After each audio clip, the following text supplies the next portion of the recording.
One Piece, chapter 1175 is here, and it's one of the most insane chapters ever. We have to talk about this, because Oda just revealed some of the biggest secrets of the entire Elbaf arc, maybe even the Final Saga.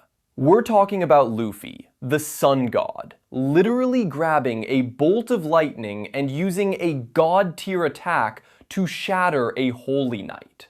We're talking about Prince Loki, whose devil fruit is finally revealed, and it completely changes the power system of the One Piece world.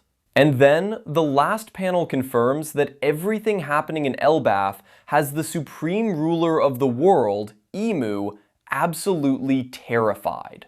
This is not a drill. The endgame is moving faster than ever, and the secrets of the Void Century are exploding out of the land of the giants. We are breaking down every panel, every secret, and every insane power-up in this chapter. This is a 10 out of 10 chapter, packed with action and world-shattering reveals. If you think this is as crazy as I do me a favor and hit that subscribe button right now, because we're about to go even deeper into the madness. The chapter is titled Nidhogg, and trust me, that one word tells you everything you need to know about the mythological chaos Oda just unleashed. The Straw Hats are showing off, new gods are here, and history is literally repeating itself. Let's get into it. The chapter throws us right back into the chaos of 1174. The kids and their parents, just saved by Luffy and Loki, are still in trouble. The Holy Knight, Saint Summers, won't back down, and his thorn powers are still a huge problem. But this is where we get that classic Straw Hat flex. This is the moment they prove to everyone why they're a Yonko crew.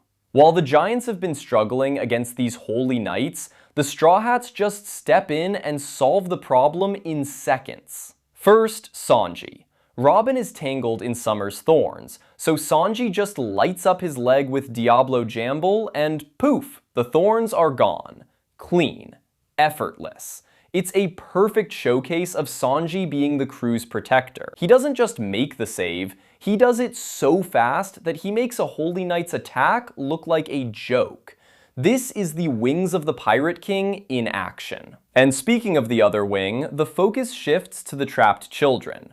Who shows up? The first mate, Roronoa Zoro, slicing through the other thorns like they're nothing. The hype here isn't just how easily he does it, it's Luffy's reaction. He sees Zoro and shouts, "As expected of you, Zoro, I had faith in you." This isn't just praise, it's total trust. Luffy didn't need to give an order, he just knew his right-hand man would be there. These small moments show how deep their bond is, and prove their teamwork is so good they can take down the world government's best fighters without breaking a sweat. With the civilians safe, the stage is set for the main event. Now, let's talk about the single biggest moment of the chapter, Luffy's brand new Gear 5 attack. With the kids out of the way, Saint Summers is furious, and he launches another attack.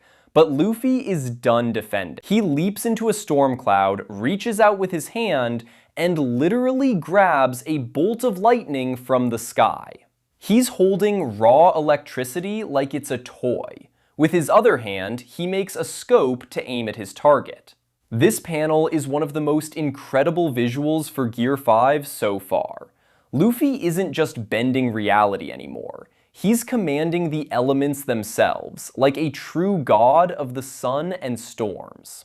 And then he unleashes the attack, Gomu Gomu no Dawn Rifle. This looks like a massive Gear 5 upgrade to the kind of giant punches he used back in Dressrosa, but this time it's on a whole other level. It's a gigantic fist wrapped in lightning that slams down on Summers. The impact is shown in a brutal double-page spread. It's not just a punch, it's an electrocution. The raw power hits Summers' entire body, and you see him getting fried, his body literally breaking apart from the force. This wasn't just a knockout, this was divine punishment. Luffy just showed a terrifying new level of control over his devil fruit. This attack is a huge deal because it mixes his physical, rubbery Gear 5 powers with total elemental control. We saw him redirect lightning against Kaido, but that felt random and goofy. This was different. This was deliberate. He weaponized the sky. The name Dawn Rifle is so perfect. Dawn obviously points to his mission to bring the dawn to the world, and visually, he's basically Thor, the god of thunder. The world government sent their divine knights to Elbaf only to run into a real god who treats their powers as a game. As if Luffy becoming a thunder god wasn't enough, Oda finally shows us what's up with Prince Loki, and the reveal completely breaks the series' power system. We saw him turn into a dragon bigger than Kaido last chapter, but now we know exactly what it is. In a flashback, we hear from Jirul, who reveals the name of Loki's devil fruit, the Ryu no Mi, mythical zone model Nidhogg. Let's break that down. It's a mythical zone, putting it in the same rare class as Marco's Phoenix, Sengoku's Buddha, and Luffy's Nika fruit. But the model, Nidhogg, is where things get really insane.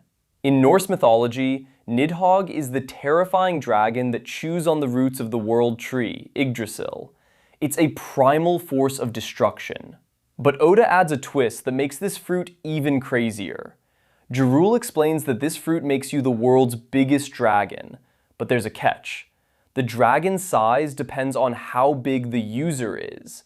A normal human could eat this and become a dragon, but they'd never unlock its true power. This introduces a new idea of locked devil fruits, where your family line or body type is the key to unlocking its full potential.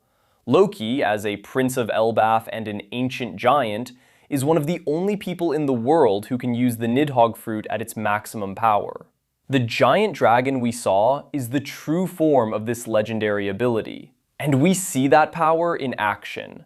While Luffy deals with summers, Loki just completely obliterates the rest of the enemies. He unleashes this insane lightning blast from his mouth that just clears the entire field. This confirms he has lightning powers just like Luffy, making them a duo of storm gods on the battlefield. Loki isn't just a side character, he's a top-tier powerhouse. This is where the chapter goes from hype to history changing. Loki's fruit isn't just about a new power-up, it's about destiny and a secret that's 800 years old. Jirul's flashback continues, and he drops the biggest bombshell of the chapter. He reveals that long ago, there was a legendary god of war from Elbaf who also had the Nidhogg devil fruit. This god of war used a weapon called Ragnir and had a companion named Squirrelotoskur. But the most important detail is this. This ancient god of war, the previous Nidhogg user, used to fight with the sun god. Think about what that means. The battle we're watching is not new. History is literally repeating itself.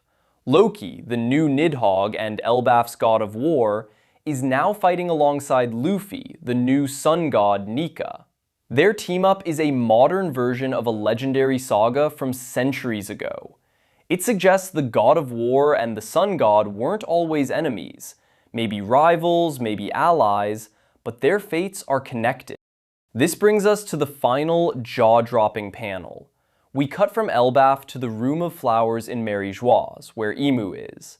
We see Imu's silhouette, but their eyes are wide with shock and anger. And Imu says the words that connect everything. I see. Nidhogg, you were in Elbaf all along. This one line changes everything. It confirms Imu knew about the Nidhogg fruit. Not only that, but it seems they've been looking for it, or at least worrying about it, for a very, very long time. The fact that it just reappeared in Elbaf of all places has Imu totally shaken. Why? Why is Imu so scared of the Nidhogg fruit? It has to be tied to the Void Century. If the original god of war fought with the sun god, they were both around during that ancient time. Was he an enemy of the 20 Kingdoms? Was he an ally of Joy Boy? Imu's reaction tells us that the Nidhogg fruit, especially in the hands of a giant, is one of the few things in the world that can challenge their rule. For 800 years, this power has been asleep. Now it's awake. And even worse for Imu, it's awake right next to their greatest enemy, the sun god Nika. Two ancient gods from the Void Century are now on the same team. Imu's worst nightmare is happening, and Luffy and Loki just lit the match. This chapter was an absolute masterclass from Oda. We got insane action, huge lore reveals, and the plot is rocketing forward. Luffy's new Dawn Rifle shows a new level of mastery over Gear 5, mixing his cartoon world with the power of a god. And Loki is confirmed to have a mythical zone, putting him right at the top with the strongest characters in the entire series. But the biggest takeaway is the Imu connection. The Nidhogg is an ancient power that the world government has feared for centuries, and it's back, fighting alongside the sun god. And the best part? There is no break next week, so we get more right away. This leaves us with one massive question. The legend mentions the ancient god of war from Elbaf, a past Nidhogg user. So let's wait together for the next chapters and see you there.